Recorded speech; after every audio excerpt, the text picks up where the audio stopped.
Tayo ngayon ay tumahimik sumandali at mag-alay ng panalangin sa banal na Santo Entierro. Sa ngalan ng Ama, ng Anak at ng Espiritu Santo. Amen. O Jesus na aming manunubos, nagkatawang tao ka upang iligtas kaming mga makasalanan.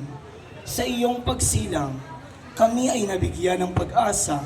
Sa iyong pangangaral, kami ay dinala sa tuwid na landas. Sa iyong mga gawa, pinanambalik kami sa aming tunay na pagkatao. Sa iyong paghihirap, kami ay dinamayan. Sa iyong pagkamatay, kami ay binigyan ng buhay, buhay na walang hanggan.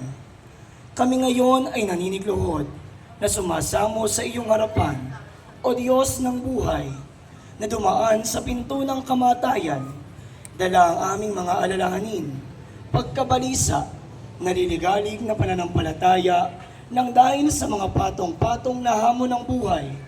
Lumalapit kami sa iyo, O Diyos na nahimlay sa kamatayan, upang madulutan